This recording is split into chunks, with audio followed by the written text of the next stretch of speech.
Kerala Governor Arif Muhammad Khan said that those people who are terrifying masses in the name of religion are fasadi and not jihadi. Khan said in New Delhi the other day, people accepted the democratic form of government because earlier the power was gained through violence. Terrorism means terrifying masses after domination.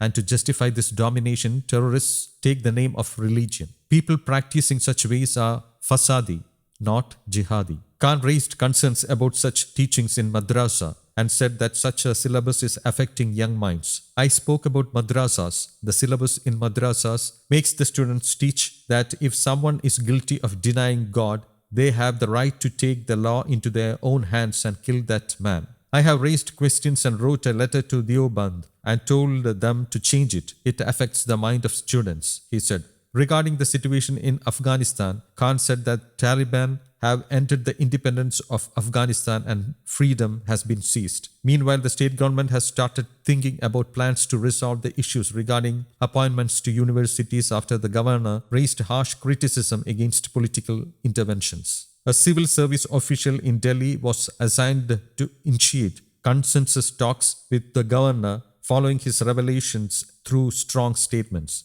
The governor will return to Kerala only on December 17th. He had reiterated that he cannot serve as Chancellor of universities in Kerala unless political interventions are avoided. Otherwise, the Chief Minister can serve that position, he had said. The government and CPM observed silence over the governor's allegations but chose not to provoke him further. As the government's initial response was not satisfactory, there are plans to forward another letter clarifying the suggestions for solving the issues. Also, Education Minister and Chief Secretary will visit Arif Muhammad Khan to calm him down and convince him of their plans. Dr. Gopinath Ravindran, former professor of JNU, was appointed as Vice Chancellor of Kannur University as per the interest of the national leadership of CPM. When it was suggested that Dr. Gopinath's term should be extended, the legal issues were pointed out, but the government didn't respond, according to the governor. There were also allegations against the appointment of the wife of CM's private secretary.